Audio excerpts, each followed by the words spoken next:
Hello students, second year student का आज 9th lecture है। आप लोगों का एक चैप्टर कंप्लीट हो गया है जिसका नाम था विज्ञापन। विज्ञापन को हमने अच्छे से पढ़ लिया है, समझ लिया है। अभी आपका जो सेकंड चैप्टर आता है वो है विज्ञापन का इतिहास।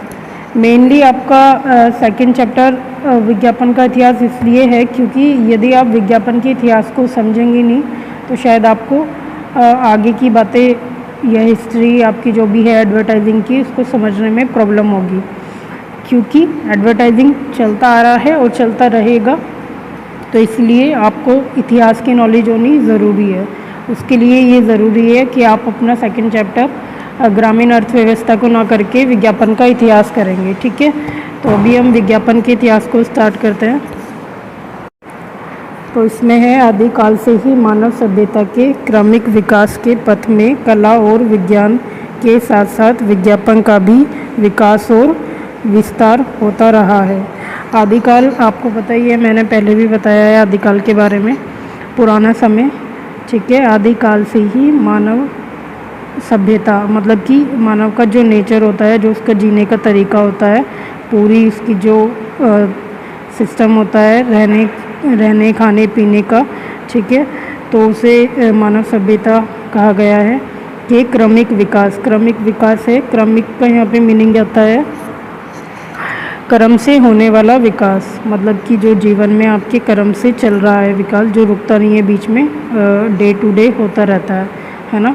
क्रमिक विकास के पथ में, पथ मतलब रास्ता, क्रमिक विकास के रास्ते में कला और विज्ञान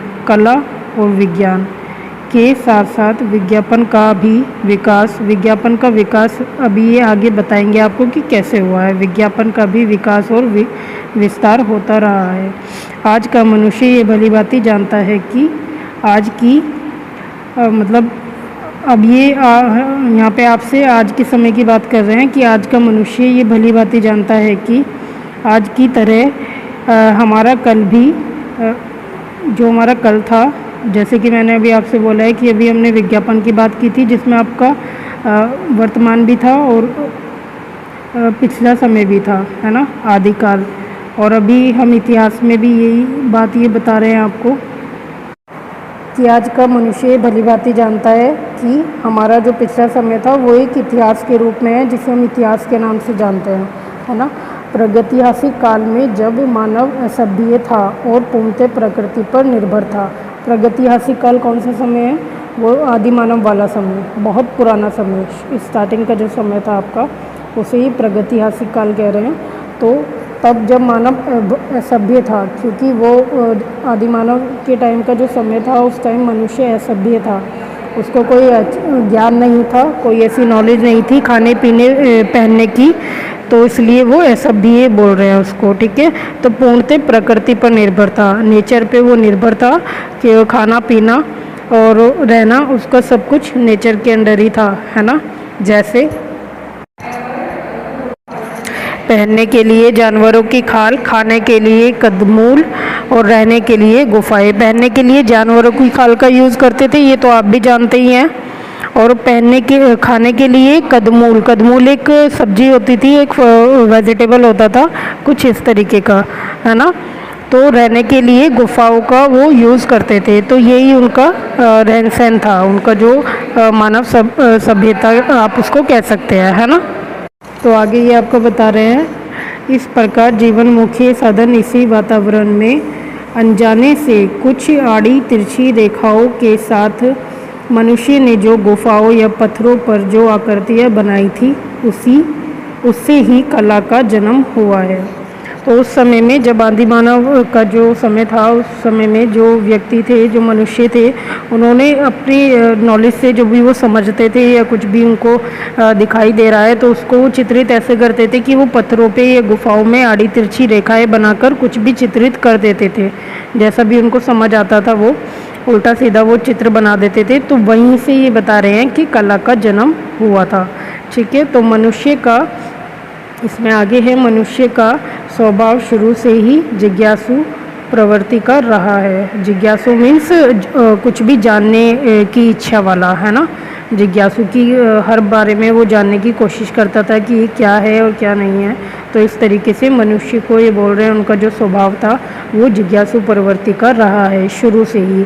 और यह जिज्ञासा ही मनुष्य की उन्नति का कारण बना है, क्योंकि जब हम किसी चीज़ को जानना चाहते हैं तो हम उसके बारे में नॉलेज लेते हैं, उसके बारे में समझने की कोशिश करते हैं और उसे जानते हैं फाइनली, तो फिर वो हमारे विकास का एक कारण इसीलिए कहलाया है। क्योंकि जब हम किसी चीज़ को जानेंगे तो सीधी सी बात है कि हमारी नॉलेज बढ़ेगी, है ना, तो हमारा विकास होएगा।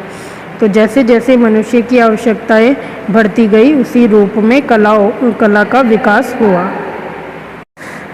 तो बता रहे हैं कि मनुष्य की आवश्यकताएं जैसे जैसे बढ़ी, जैसे जैसे उसकी ज़रूरतें बढ़ती गई उसी रूप में कला का विकास और होता रहा। क्योंकि जब उसकी ज़रूरतें बढ़ी तो उसने और चीज़ों को समझा, जाना, और कला का उसी तरीके से विकास हुआ, क्योंकि वो उन्हीं सब चीज़ों को चित्रित करने लगा, उल्टा सीधा जैसे भी।